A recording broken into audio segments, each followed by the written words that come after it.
Okay, dear Raki. So thank you again for coming. Thank you. And yeah, and I would love to ask, I would love first of all to start with your background, even beyond pranic living and liquidarianism. I'm just curious, what made you initially to start looking for something that is beyond just regular material plane of existence? When did it happen and how did it happen? Okay, so a little bit about my background. Basically, I grew up in San Francisco, very mainstream kind of thinking as I was growing up. I was always very health conscious as a teenager. So it was kind of always very healthy, always looking out for what's best for my health. So that was always kind of there. Another thing is I've always wanted to help people. So after college, I started working in a drug rehab program to help people. So that was this helping thing was always there to want to help people. After doing that, I decided that I should start my own business because I think I can help people that way by employing them and then maybe improving on the economy. So that was my other way of helping because I just thought there are different ways to help in this universe. So that was one of the ways. Yeah. So what got me into this is I've always been detoxing like throughout my life. It's been detoxing, eating healthy, detoxing. So one thing led to another. And then I saw this talk that Ray Mayer had about living on prana and not having to eat. And I was completely fascinated by that. And I thought, oh my gosh, is that possible? And so that's what got me into it, thinking that no way that's possible. There's no way that's possible. And I was like, but if it is possible, when I heard that, it was almost like it was like a magnet. I kind of stuck to that. And I tried to do as much research as I could, thinking that if it's possible, I want to be able to do that. And so then the rest is history. I just kind of signed up for his retreat and went to the retreat, and it's been 4 years almost, and I haven't had any solid food for 4 years. And that's just been my journey. It's just been one fascinating thing after the other. Like life just keeps changing, and it's just ever changing, and I keep changing. And so it's been a fascinating journey since my first retreat. It's great. Yeah. That's amazing. And prior to that, were you interested in different spiritual matters in general? Right. No, I wasn't, because I didn't come from a spiritual type of a background, or I didn't have any kind of spiritual anything within me. I thought, I was just like, okay, very physical, very, okay, let's deal with the food. Okay, I don't want the food, but there was no spiritual side to me. It's just after I started this journey that the spiritual side started coming out, where different kind of experiences I started having, and that really got me more and more into spirituality, where these different energies I would feel, coming and talking and all kinds of stuff. I don't know if any of you follow me on my YouTube channel, but I've been kind of documenting all these things that have been happening to me as I continue on this journey. So as my body starts getting clean, as my diet is cleaner, as I start living more on prana, I'm able to connect to things that are out there that normally I wasn't able to. And so that's what got me into spirituality. But before that, there was no spirituality. Wow, that is very interesting. Raki, and prior to doing this process with Ray Mayer, were you eating like regular diet, or you were a raw foodist, vegan, or some kind of special diet? Yeah, I was a vegetarian, and that's as far as I was. Before I grew up eating meat and all that, but I went down to becoming a vegetarian, and then I would had to intermittent fasting, and I would kind of eat one meal a day, kind of those things. So I was kind of well on my way to so this was kind of just the next thing that kind of, okay, where do I go from here? So that's what happened. Yeah. Amazing. And then, so how long time ago was it that you did this process? This was almost 4 years ago. In August, it was 4 years. Yeah.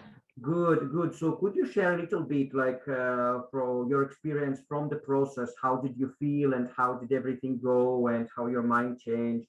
Whatever feels right for you to share. Okay, I can share. There's about, like, when you first start off on this journey, there's so many things that happen to you, to me, that happened.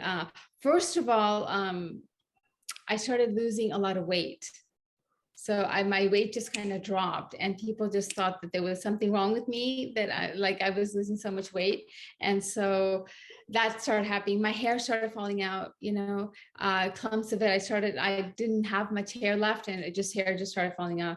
My skin started went from normal skin to kind of sagging skin, because I lost so much weight, and the body takes some time to start living on prana. So it's the adjustment period is happening. And during that time, people can be pretty harsh by saying certain things, because as it is kind of unstable, kind of new to this thing. And when people start saying things, then it could be hard. So I went from thinking I was normal to thinking people thought that I was normal before that. And then they thought, oh my gosh, she has cancer or something, because I had lost so much weight. Wow. Yeah, then I went from never thinking about food, because I would do intermittent fasting. I would hardly ever think about food. And then when I started this process, I was only thinking about food, because it's like, if you can't have it, you're only going to think about it, So then I only started thinking about food. Then I went from having so many friends to having no friends at all, being very lonely, because people didn't really want to associate with me because I was too weird. So, Yeah. And then Right. And then I went having a partner 13 years to not having anybody, because, I change, the dynamics change, everything. So because everyone else remains the same, you just start changing, and you're starting out, you don't really know what's going on. It's kind of, you're trying to grappling and finding your way. So I went from people thinking I was normal to people thinking I had lost my mind. They say things like your body's eating itself. Soon your organs are going to be eaten and you're kind of killing yourself, those kinds of things. So, and I also went from exercising, like normally I'd exercise. And as soon as I went on this path, then what happened was I was like, oh my God, I'm not eating. So let me not exercise. Let me conserve my energy. I went into that. And then I started losing all this muscle mass. And I started I just became really, really thin, and just skin and bones is what I became. So I didn't exercise at all. Then I went from sleeping from 6 to 8 hours to not sleeping, to sleeping very little. So those are some of the things that happened. But, in hindsight, I think about what all that happened. And if you just change your perspective on it, it's not so bad. So it's all just a mind shift that you do, because you're so used to being yourself and then you're changing. But if you just change your perspective, I find that if myself could have told myself then that, hey, you know what, it's okay, then it would have been much easier. So for example, when I lost the weight, I could have said that, all this extra weight that I'm carrying is just this fat on my body, and the fat is holding toxins. So just letting go of the toxins, and it's okay, So I could have changed my thinking that way, and so that's one of the things that you could do. So it just allows me to be lighter and more agile now. I'm just a little lighter. I feel much better, much lighter. It's easy. Yeah, okay. And I wanted to ask, so you sign up for this Pranic process with Ray Mayer. So, and then it was like 1 week, 2 weeks. How long was it? This was, I think, 9 days, right? 8 days, 8 to 9 days. Okay, 8 days. So, and then, during the process, did you have this strong determination that after you finish it, you will not go back to solid food? Or when did this determination and idea come to you? Good question. I knew that when I started this process, even before I went, I said, I'm going to go 1 year without solid food. Okay. Okay. It doesn't matter what happens. I don't care. I'm going to do 1 year without solid food. And that was a tough year. Yes. So then you finished the process, and from the first day you went on liquids only, and until now, yeah? Yes. So during this time, you haven't had any solid food in like 4 years and something, right? Absolutely no solid food, just been on liquids. And I wouldn't say it's been easy, because the addiction to food is so strong that in the beginning, it was very difficult for me. but I made that pact with myself that I'm not going to have any solid food for 1 year. And so I stuck through it. And then after the 1 year of not having solid food, I saw all the changes that my body was going through and all the wonderful things that were happening, that I said, hey, why would I stop now? And then I continued because I just saw that it was an amazing journey, and it's going to be an amazing journey. I just continued.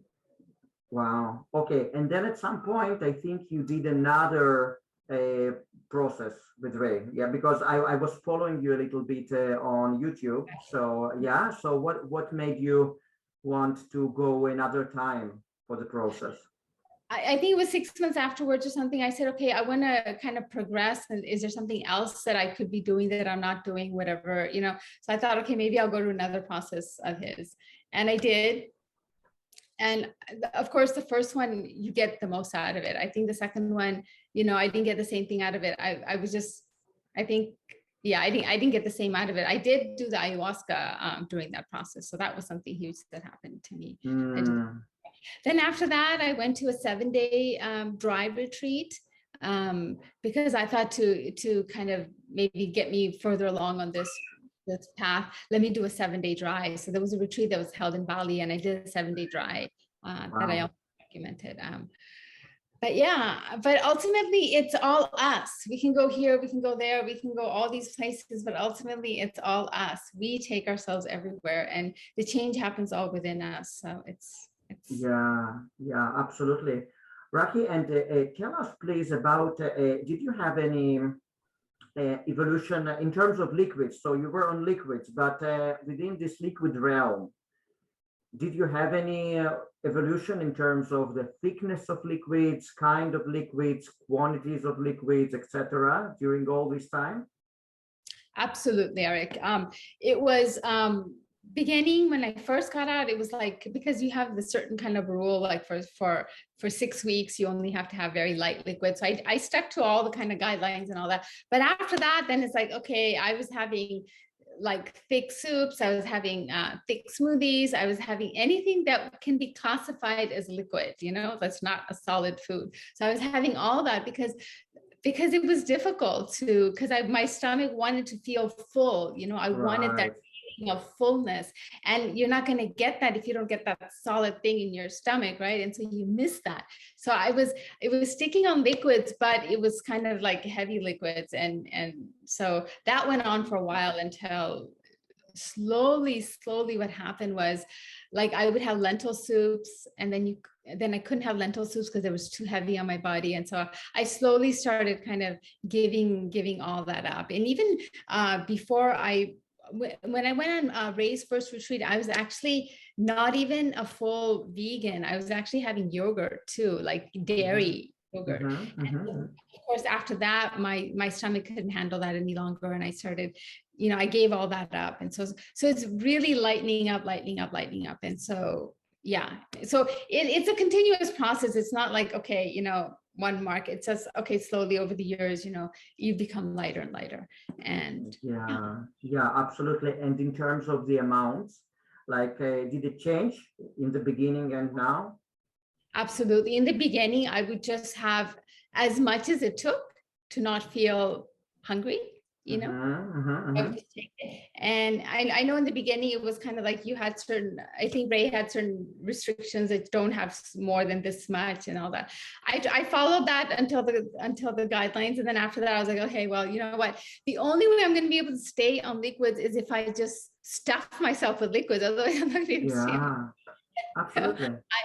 I just stuffed myself with whatever liquid there was, like heavy soups, like a potato soup or whatever it was, you know, to kind of get that feeling of being like, oh, okay, I'm satisfied. I have something. Fullness, satisfaction. Exactly. Yeah.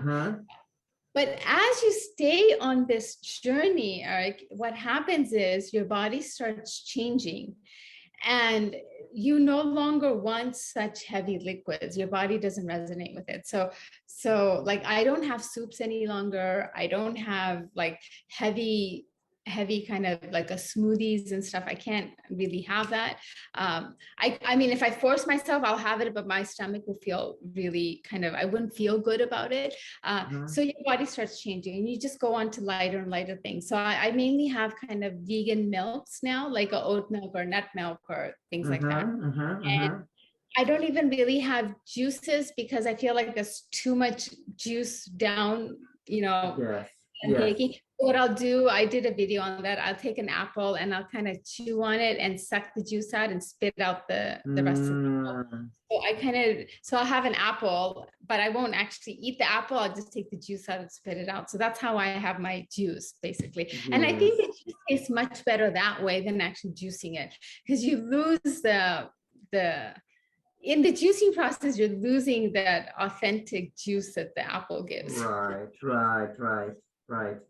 And in terms of the amounts, Raki, so for example, when we talk about those vegan milks, how much how much of them do you drink every day? So in about a day, I'll have kind of close to around 400 calories in a day. So that's kind of, you know, a little more, a little less. And on the average, it'll be around 400 calories a day. Okay, guys. So I still have a few questions, of course, but if meanwhile, like usually when I interview people, usually I ask you questions and then I allow people just to open their microphones and ask. Okay, so guys, you're welcome to unmute yourself and ask in case you have any questions. If not, then I will continue with mine. Okay, so then I will ask you a few more questions. So Raki, now tell me, in terms of, I'm really curious, in terms of the ratio between your pranic consumption and your liquid consumption. So what I mean is that, for example, if right now you find yourself without food, like dry fasting or at some place where you don't have any access of liquids, would it be very easy for you just to consume prana, or it will still be challenging without this liquid thing? I think, like I said, kind of food is like an addiction. So, I mean, I think it'd be much easier. Like I think that's my next step now. What I'm going to do is go longer periods, because I do dry fasting. So what I do is I do dry fasting once a month, like 3.5 day dry fasting. I do once a month. So what I want to start doing is just start just being on like water, like lemon water for extended periods of time. I haven't actually really done that. Like, I just generally have kind of like oat milk or nut milk or some kind of milk or something. Okay. I'll have a herbal tea with and just have that for a while. So so about 400 calories a day, but I haven't really gone except. But if I could, I mean, if I needed to, if push came to shove, then I think my pranic intake is there. I've done pranic testing for my pranic intake, and generally it's about 125, meaning I'm taking more prana than I actually need. So people say that maybe because I'm giving out more prana to others, you know, giving energy out to others as well. So my pranic intake is pretty high. And how do you do this testing? I'm just curious. I don't trust myself, but I know people who do muscle testing and they do it really well. So I've had my friends do muscle testing for me, and it comes around 120 for me, pranic intake. Okay, interesting. Okay, and now I would love to talk about energy in general. So, for example, when you do this 3.5 day dry fast every month, do you feel any drop in your energy, or you can act in your life as usual? I go about my life as usual. Like today, I'm actually started the 3.5 day dry yesterday. So I'm gonna go. So I went to the gym today and, you know, worked out, sweated out, did all that stuff, and I'm back here. So I try to carry on as usual and not kind of feel, oh my God, I'm doing this dry fasting and I need to conserve energy. That's the same thing that got me into not working out earlier when I mentioned, you know, I just stopped working out. So I try to just continue to do, and not to bring so much energy into, oh my God, I'm not taking in any water. Okay, okay. And now tell me, so when you decided that you needed to conserve your energy, like being on liquids, what made you switch your mind back? So was it like a decision, or you just felt that you had more energy that allowed you to get back to the gym or something like that, or you just Uh, kind of just decided it? no, I all along had energy. But I just, in my mind, it was a block when I first started thinking, I'm not having any solid food. I'm just on liquids. So I should not work out. I was just almost babying myself, thinking, oh no, it's okay. Don't go work out. Don't do this. Don't do that. Because I was doing all that stuff. But then, you know what? When I became skin and bones, I decided that enough is enough. I need to actually go and start working out and stuff. And so then I Mhm. did. But it wasn't because of lack of energy that I wasn't working out. It was almost like I was a parent kind of babying this baby that Yeah. was going on the Pranic journey. Yes, yes, yes. So then at some point you became skin and bones, and then you got back to exercise, and then you kind of gained some of the weight back. Yeah. Yes, Ah, yes, yes. okay. So And right the now, body also stabilizes where you're taking in the same amount of calories, but you're not losing weight any longer. And so you become more stable then. Yeah. yeah, yeah. So right now, do you still find yourself losing weight every now and then, or it's just kind of completely It's pretty stabilized? stable now. Even when I do the 3.5 day dry, it's kind of pretty stable. Like it's Mm-hmm. Okay. so. Okay, Raki. And in terms of your energy levels throughout your day, do you find yourself mostly like energetic or sometimes lacking energy? How does it work? How does it work? No, I find myself very energetic. I go to the gym every day. I teach yoga. I'm full of energy, and I don't feel like I have any lack of energy. So no, Ah, I okay, don't cool. nap during the day. I have lots of energy. I guess because the pranic energy is pure, it's coming straight in. So it's like Yes, it's yes, yeah, yeah. yes. And in terms of sleep, how many hours of sleep do you have every night, more or less? I get between 4 to 6 hours of sleep. Mm-hmm. Sometimes 3 hours, sometimes 4 or 5. Six is the maximum end. That six is like like sleeping for a normal person would be like 10 hours or something. So six, Yeah, if I'm completely exhausted, I've worked out, I overextended myself, or I didn't sleep well the night before or something, then I may sleep for 6 hours. okay. And prior to becoming chronic liquidarian, how long did you sleep on average? Yeah, so normally I would need 8 hours of sleep. 8 hours. Uh-huh. So your sleep got shortened. Yeah, Okay, yeah. wonderful. And tell me, Raki, and do you, in order to absorb more prana, do you do anything special, any kind of special pranic exercises, or it just comes naturally? That's a good question. There are different practices that have helped me. So there are like 5 things that I do that has helped me. Yes, yes, please share with us. That's important.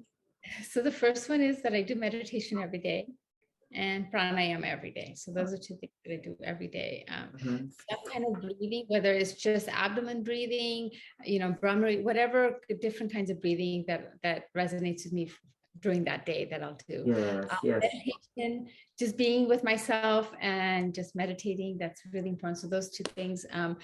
Exercise every day. It doesn't matter what it is, just exercise, even if it's just going out for a walk.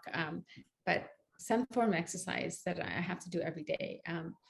Being out in nature, that's even just going outside is not being at home like all day long. So Mm-hmm, mm-hmm. being out in nature, maybe take your shoes off, walk in the grass, feel the Yes, pranic energy outside, because the pranic energy is obviously greater outside than is inside. So just to be outside in nature right. is really helpful. So that's what I do.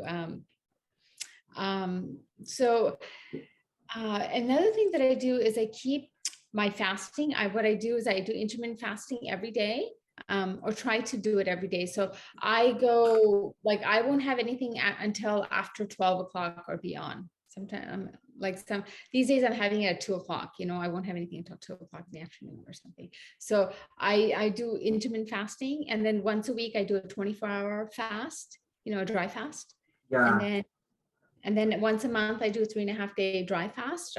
If I'm not able to do it once a month, if something happens, at least once a quarter, I do 3.5 day dry fast. And that kind of keeps me more agile, keeps me kind of in the whole pranic thing. Otherwise, I feel like it just, for some people, maybe it just comes, but I think you have to work at it. It's like climbing Mount Everest, it's not like you can climb it, but you have to slowly Right.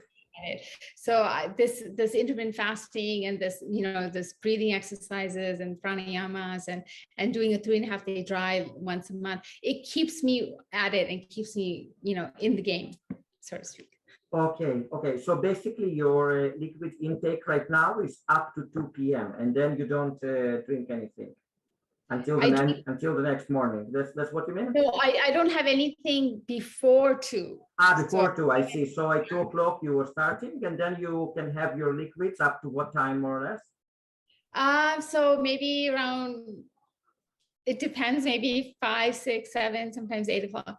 Okay. And again, nowadays, in terms of the amounts of liquids that you take, so in liters, for example, how much would it be? So I don't, if it's water or like, I'll take water with lemon juice in it or something like that, then I don't really kind of count it. I feel like whatever my body needs, I just take it. Before, I used to count it, and I think I wasn't having enough water because I was kind of not drinking enough water. Now I'm just like, okay, bring on the water. So I just have as much. I think at least I have a liter a day of water. Okay. And then also, and in addition to that, different milks and other things. Okay. Right. And do you take any like electrolytes like salt, sea salt, or something like that, or you don't use this kind of stuff? I don't actually, put it in the water or anything. Yeah, but I mean dissolving in the water. I don't dissolve in the water. No, I basically, if I'm having, what am I having? If I'm having an apple and I'm going to suck on it, I may put some salt on top of it. And if I cut the apple into pieces, I'll put some salt on it, and then I'll suck the apple juice out of the apple, and that'll have salt in it. So I'll do it like that. Okay. Freedom from hunger. So you made a video about that some time ago. It was like a few weeks ago or something like that. Yeah. And then you shared your experience that your sense of hunger has decreased significantly. So, and how is it now? Yeah, so I don't feel the same kind of hunger that I used to, those hunger pangs, that's all gone. I don't have that normal sense of hunger. But it's very like mild. Sometimes if I haven't had anything, I'll feel like, I could have something, so that's it. But the hunger pangs are gone. It's just kind of very mild version of it. But another good thing is, and I'm able to disconnect from that hunger, because I think of that hunger as just an energy there. Yes. And it's just energy. So I'm able to now, before I wasn't able to, but now I'm able to disconnect that hunger feeling, that mild hunger feeling I have. I'm able to disconnect that. And because I feel like now that's just like an old habit that's there, and I could just observe that energy for what it is. Okay, it is that energy. I'm having this sensation in my stomach. Okay. And I don't have to act on it. I can just disconnect from it. So. Okay, Raki. Wow, very interesting. And and now I would love to ask you about yoga, because you call yourself Britannian Yogini. So and you told me that you didn't have any previous experience prior to doing this process with Ray. So did you do some yoga before, or you started doing yoga after that? Oh, no. I've been doing yoga for many years now. So yeah, I've never thought of yoga as a spiritual practice until I started getting deeper and deeper into it. But yeah, I started yoga probably about almost 20 years, like over 15 years ago, around 15. Yeah, I started doing yoga, then I started teaching yoga. So yoga has been part of my life for many years. So yeah, I do yoga every day, practically every day. Yeah. Okay, good. And do you have this contributes to your prana intake, like your engagement in yoga? Do I attribute my yoga to my pranic intake? Yeah, yes. Because you do yoga, do you think you are able to increase your intake of prana? That's a very good question, Arik. I think so. I think because my body, I've detoxed it so much before my breatharian path. I was so into detoxing that when your body's detox, you're able to draw in more prana. And when you're doing yoga, you're also able to draw in prana. So maybe you're right. Those in combination, I'm able to draw in the prana. Okay, interesting. Raki, and during your liquidarian journey, did you have like, in addition to what you have just said, did you have any other detox symptoms or anything related to detox that you would love to share? During my I've seen other people having a lot of detox symptoms and stuff, but I think I was fortunate enough where I had detoxed my body so much that I didn't really have any detoxing symptoms per se. I don't know. I just remember having a really dry mouth the first time I did the 3.5 day dry, but I didn't really, because I was just back to normal. I was just, I didn't have any of those. Sometimes people take months to recover, weeks to recover from a 3.5 day dry, but I didn't have any of those. And I think I attribute that to, like you said, to detoxing my body so much before the path, because I was not knowing that I'm going to go on this path, but I was just so interested in detoxing that I kept detoxing and detoxing and detoxing. And then I came on this path and I was like, oh, wow, it was meant for me because, I had already detoxed my body so much. And I was already also doing yoga. So I think it was just kind of a smooth transition into it. Yeah, okay. And could you share with us a little bit about, you could call it mental detox or different mental changes that you went through on your liquidarian path? Mental detox. Yeah, like, have you had any experiences like with old traumas or different, anything related to the mental realm, like whatever you would love to share? Okay. I have to say that one thing about being on this journey is that once you're on this journey, you're not able to hold any of the low vibrational kind of, I don't mean to put it in, but like any, so a good way to put it is how you approach things now. How I approach things now is through love. Mm-hmm. So love is the main way I approach things. So if I had two ways to approach things, I would choose the way to approach things through love. And even in difficult relationships that I've had in the past, this journey has helped me overcome those difficult relationships, because when you approach those relationships with just love, then love actually changes everything around you. And so I have found all these things around me just started changing because I was approaching it with love, because I don't know any other way to approach these things after being on this journey. So you just keep approaching things with love. And when you keep doing that, you just find everything else around you starts changing, and so you're basically changing everything else around you when you come on this path, because this path just brings you to the true essence of who you are, which is love. And so that's the only way you know how to approach things, and then things just start working out. Yes. So let's say you got unwillingly exposed to a piece of to some kind of negative information or something, and just you didn't want to do that, but it happened. So how would you go about that? Would you do something purposefully to get rid of it, or it would just go away by itself? Like, because this is so relevant. This question is really relevant for every person now in our world, because we are bombarded with different news, and sometimes unwillingly we get exposed to different negative information. Right. Well, I can give you a personal example, very personal to me. Yes. Thank you so much. It's very personal to me. I have a son who decided, now you may be pro or against vaccine, I don't know, but for me, I choose not to be vaccinated. Neither do I. Absolutely. Absolutely not. Yeah, so that was something that I was held very dear to me.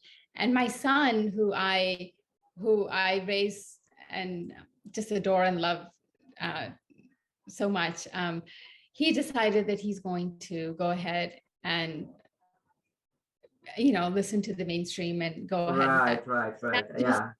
absolutely just crushed me and broke my heart and broke Mm, me to pieces. And there was nothing I could do. I could only just approach it with love and say, you know what, each soul has their journey. yeah. So that's his soul's journey to be on. And I just had to accept it. And so Mm, that was the thing, to approach it with love. What else was I supposed to do? I mean, I think when life doesn't, when you're not able to explain things in this real world thing, then you turn to spirituality, and it makes life a little easier by saying, well, you know what, maybe that's his soul's journey to experience yeah. this. Let it go. Yeah, yeah, absolutely, absolutely. Yeah, Raki, and I would also love to learn from you, and I'm sure it's relevant for many people here.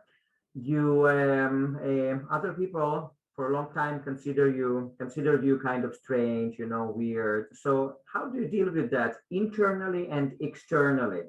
Like, how do you deal with that? Like, whatever you would love to share, as much as possible, please. Uh, Yeah. So people would think before, everyone thought I was normal. And then I went on this path and everyone thought I was strange. And I was like, I lost my mind and all that. And I was so determined, Arik, to be on this path that it didn't matter what anyone else really thought. I was going to be on this path no matter what. Maybe it's my soul's journey. I don't know. But I was like, no matter what, I'm going to be on this path. And if this person doesn't like it, if this person has a problem, if my partner has a problem, I'll leave my partner. And so I did. If this one has a problem, it's okay. So I was very clear on what I wanted to do. And what happened was, when you follow what your heart is calling out for you to do, then the universe is going to give you all the friends that you wouldn't have gotten these friends had you stuck and not followed your heart. Like, say oh, people think I'm strange, so I won't do this or I won't do that. And if you don't follow your heart, what happens is you're not really living your heart's desire, right? And so if you start yeah. following your heart, the universe will kind of support you in your journey. And that's what I have found, is that the friends come your way that resonate with you more, and the partner comes your way that becomes your soulmate. So things start to just kind of start working out for you when you follow your heart's desire and your soul's journey. Wow. Yeah. Yeah. Okay. Okay. And for example, do you still have friends who eat kind of regular solid food among your Yeah, acquaintances? Yeah. I do, and they accept me as I am. So I'm very grateful. So there are people that accept me as I am, and I'm happy, and then there are people that are not, and I'm still happy. It's okay. This universe has room for everybody, so it's Absolutely. okay. Absolutely. And that also includes your relatives and family members. Do they also accept it, or it differs from one person to another? I'm very lucky in a lot of ways that I'm from an Indian background, because I think it's easier that way, because prana is a Sanskrit word, Mm-hmm. and they have known of the yogis in the Himalayas living on prana and living on very little. So that's in their psyche and their subconscious. So when you Yes. say, oh, I'm not going to, then they just think, okay, but they don't think you're completely, like, from the Western world, where they think you're completely lost it. They don't Exactly. approach it that way. So I've been lucky that way, that it's not, hasn't been that bad for me. Yeah. Okay. Okay. And right now, if you find yourself with people in terms of business or whatever who kind of offer you solid food out of very good intentions, how would you go about explaining them that you would rather not? Oh, before I used to be kind of shy and kind of, and how do I say this? And now I just say it. It doesn't matter. Oh yeah, I don't eat, and I have solid food. And so it's like, okay, if they think I'm weird, that's, so what? It actually doesn't affect me, because that's the ultimate freedom, to live as you want without worrying about what others are thinking about you. So it has no effect on me, actually. I just don't Mm, that. Yeah. okay. Wow. Yeah. So So so even if I meet someone, I'm going to say, oh, okay, well, you know what? there's someone I met. I'm in London right now, and I was at a gym, and I met this person over there, and they wanted to go out and just take me around and show me London, or whatever. So I was like, Yes. oh. And then he's like, oh, okay, wait, maybe we can get a drink. I'm like, oh, well, I don't have alcohol. I was like, maybe we can get dinner. I don't eat, but we can probably we can go to this cafe and get some hot chocolate or a nut milk or something like that. So Okay, and okay, I had no cool. issues. If they think I'm weird, that's okay. I mean, it doesn't matter. But That's that wasn't fine. always the case. I used to be a little bit more kind of, but now it doesn't matter. Okay, okay, cool. Okay, guys, do you have any questions at this point? Looks like I've answered all the questions. Hey, Rebecca. Hi, good evening. Hello. I just I don't know, I wanted to ask you what benefits do you see? I mean, before that you said you didn't have any special problems, but so you're saying 400 calories a day, and Yeah. what physical, mental, how has it changed you? I think you become lighter in every way, physically, mentally, emotionally. You become lighter on this earth, and your journey, this journey just transforms you, makes you in more harmony and balance in life. So I think it's hard to pinpoint something, but you just become so much lighter. Even when you walk, you're lighter. People don't even, when I walk into a room, people don't know that I've walked into the room. I don't know, it's just the energy changes. And so I don't know if I've answered your question, but what are the benefits is you approach things with love, and love always seems to be the best path to, because in the vibration that you're in, you're not able to hold any of the other kinds of feelings and emotions. So you just have to let those go and just approach things with love. And as you do that, you just become lighter and lighter. So. And another question is, when does the detoxification end? It seems like it never ends. Yeah. I don't know. I think you get to a point where you don't have to go to I don't any longer do liver cleanses or colon cleanses or any of those cleanses, because the body is just constantly, I'm not putting in too much for it to, clean that and then also clean the body. So it has enough time to start cleaning the body. So I don't actually particularly say, okay, I need to do detoxes. I think now the body just I just allow it to detox instead of doing particular protocols that I used to do in the past. But yeah, you're right. Our environment, everything like air we breathe, the water everything is toxic, right? But the less toxins you put in your body, the easier the body kind of takes it out. The body's constantly working for us, isn't it? It's just amazing. Yeah. Yeah. A lot of things keep coming out, and you realize that these things you put in the first place, I mean, it just doesn't it's not out of nothing. I did the process with Ray Meyer too.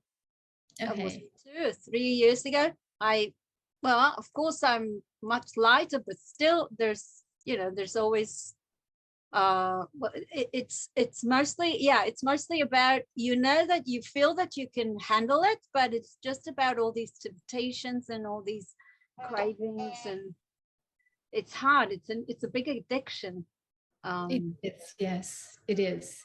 And how do you handle that addiction? I mean, how do you overcome this addiction of food? And how I overcame it was, I always had my favorite all-time favorite liquid that I always would depend on.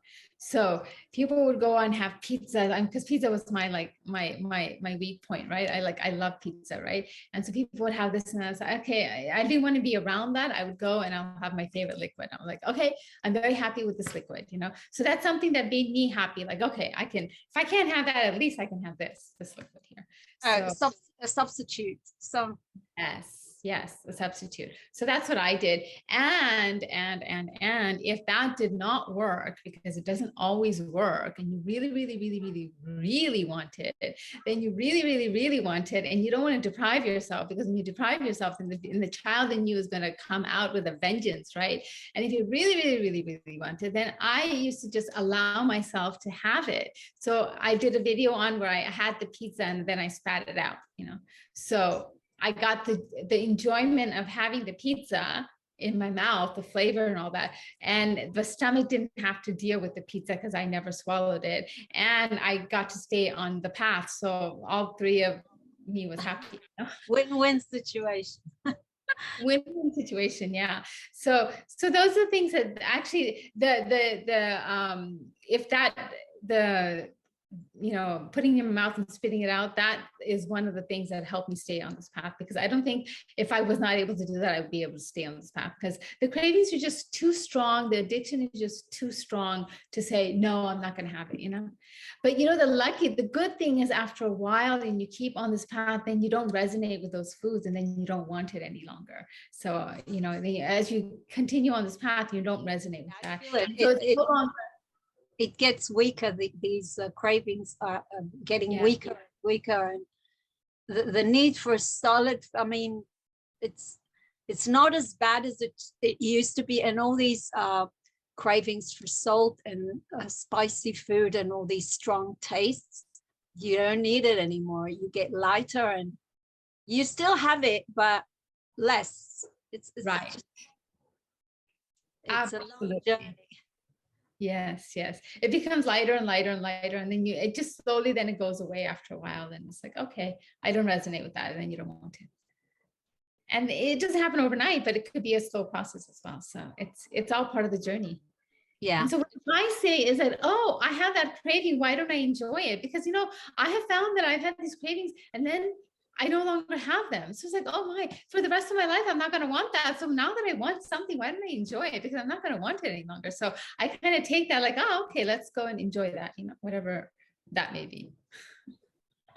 Yeah. And I also resonate with what you said. When you're not allowed to have something, you want it even more. And it's not about, it's just about this game or about this, because you're not allowed to have it.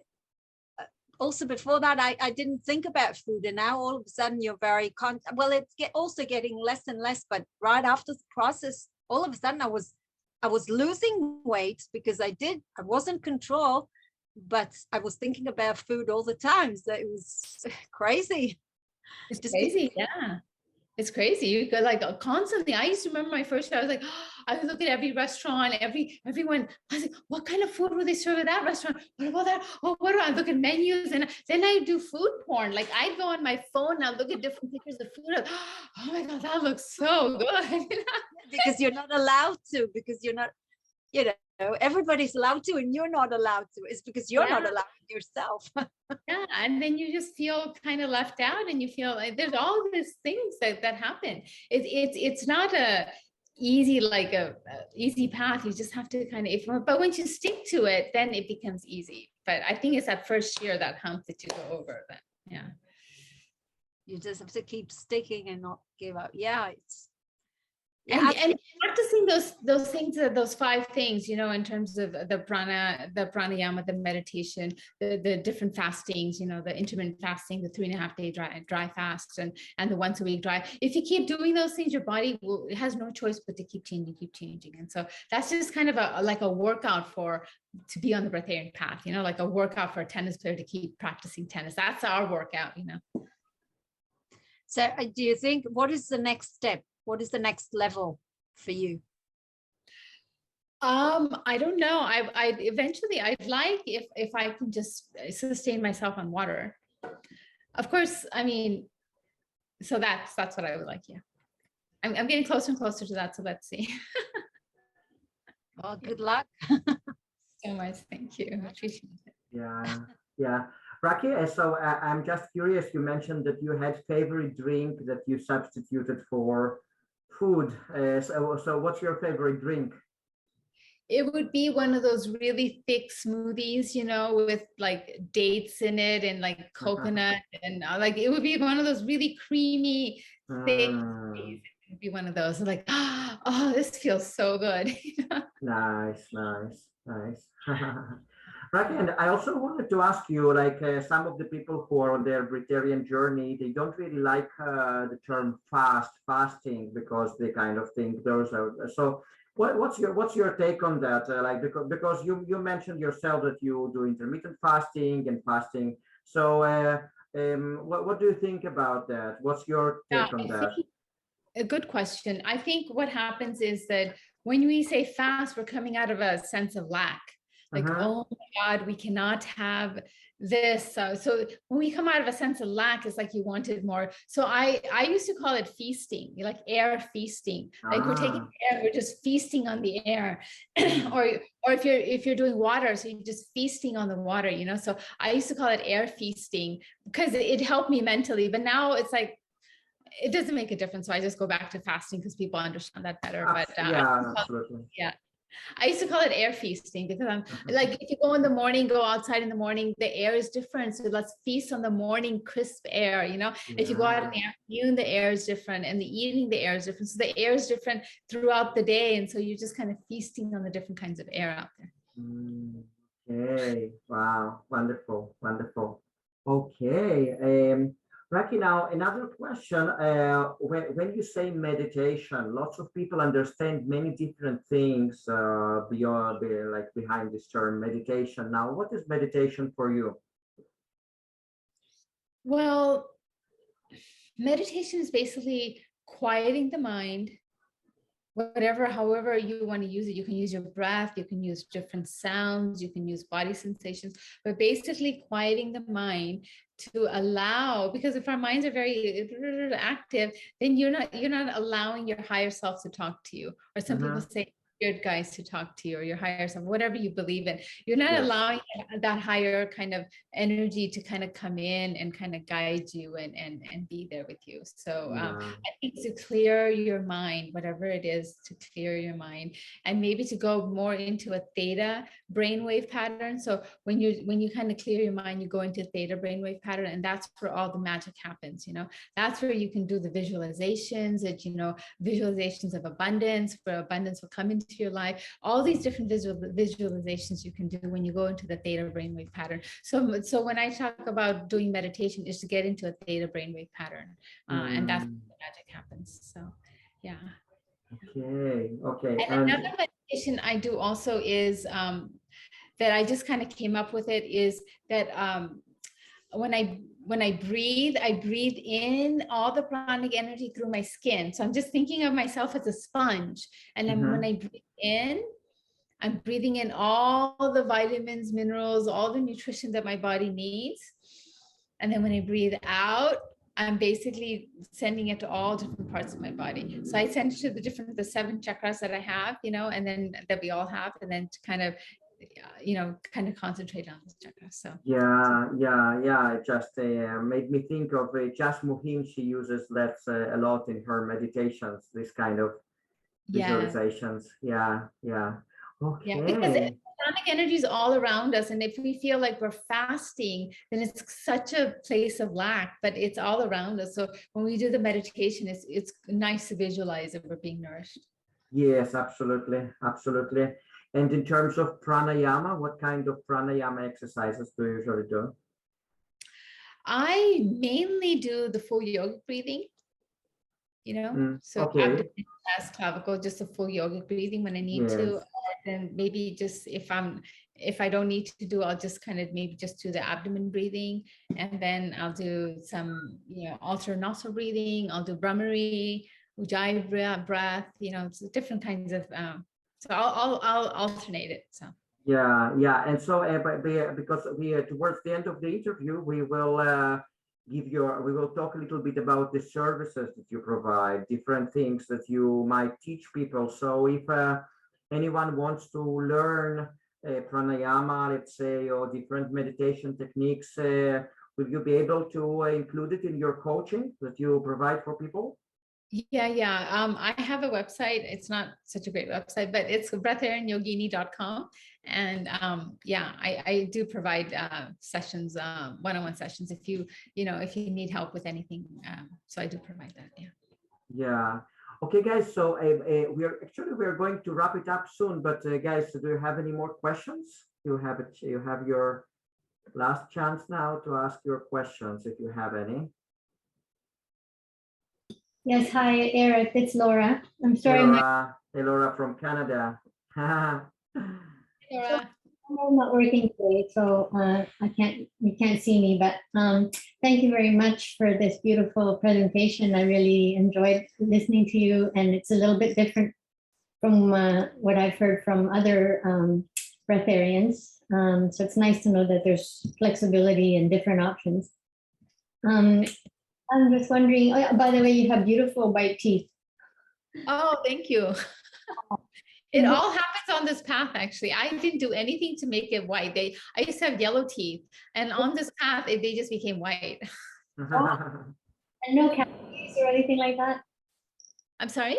What about cavities or I think she asks if you have any cavities or anything, any problems with your teeth. No, I don't have any problems with my teeth. I don't use fluoride toothpaste. I use toothpaste without fluoride. Yeah, I did a whole video on my YouTube channel about what I do because people are interested in my oral health, what I do for my white teeth. So I don't really do anything. I don't have any cavities or anything. So, I mean, I used to have cavities, but I no longer have cavities. that's wonderful. And what about bowel movements on a liquidarian or Pranic lifestyle? Yeah, you don't have very many bowel movements. It depends on what you're going to intake. Like if you're going to have like a smoothie, then you'd have a bowel movement or something. But if you're just basically on kind of water or very water, then you're not having very many bowel movements at all. You can go days without having bowel movement. Okay. Yeah. You still feel like you're detoxing while you're doing it? Like, for example, would your kidneys do you check for kidney filtration or anything like that? I did a blood test the other day. I think I did a video on that, and the kidneys are working just fine. The liver is working fine. Everything seems to be working just fine. So, Okay. Was that your question about the kidney? No, it's just that because I follow the Dr. Morse method, of I try to eat raw and I dry fast once a week, and occasionally I'll do a 3-day dry fast, or some days even long, some weeks, some months longer. He recommends checking your urine in the morning to see if the kidneys are filtering, to see if any sediment is coming out, or mucus from the lymphatics. So that's a really important thing for him, but maybe that's not something you're really doing yourself. I don't know. I don't find any sediments or any kind of mucus or anything like that coming out. No. And I've also done tests for my kidneys, and these, they can do this like a blood test, and they can find out if your kidneys are working okay. So they seem to be working okay. All right, thank you. Thank you, Laura. Okay, Raki, so could you please tell us a little bit more about the services that you provide? What can you help people with? Kind of problems they can approach you with, whatever. Yeah, if anybody wants any like consultation or anything, I provide that. So, and that'll be on my website, breatharianyogini.com. I also have a YouTube channel. If you type in Breatharian Yogini in YouTube, you'll see all of my videos. I've been documenting it for almost 4 years now. From the day I started, it was on Ray's retreat. I started documenting it from there, all the way up until now. So if you want to see my journey and all the stuff I've gone through, I have a YouTube channel. It's called Breatharian Yogini. So yeah, you can find me there. Okay, Raki, so we are going to wrap it up. We will be really, really happy to invite you again after some time. Let's see, to get some update about your progress. Maybe 6 months from now, whatever, we'll keep in touch. And thank you so much. Eric, I think what you're doing is fabulous, and all these beautiful people that are doing dry fasting with you. I think what you are providing a platform to do this is just absolutely marvelous. And look at the amount of people that are here, and the amount of people that are on the WhatsApp group, and it's just amazing what you're doing. I mean, these are all things that is changing the world around us. So Thank you I so just much. doing. Thank Thank you you. so much. Yeah, it's important for me, it's important for me to bring people together, to allow them to do whatever kind of fast they want, because some people do dry fast, some people do juice fast, water fast, whatever, it doesn't matter. It's really Right. open-minded. It's also important for me to bring here for those webinars different viewpoints, different lifestyles, because different healing modalities, just to show that there is no one one way. It's very unique. It's very unique. We are at different places, and each person needs different tools. So Yeah. yeah, this and but on the other hand, to unite people by this principle of fasting once a week at a standard time as a group. So I think that's a very good modality. And so if again, if any people who are watching are not in the group yet and those ideas appeal to them, then my contact details below the video. Okay, Raki, have a Thank great you. evening. Thank you everyone for coming. I appreciate it. Thank you so much. Thank you for giving me the opportunity.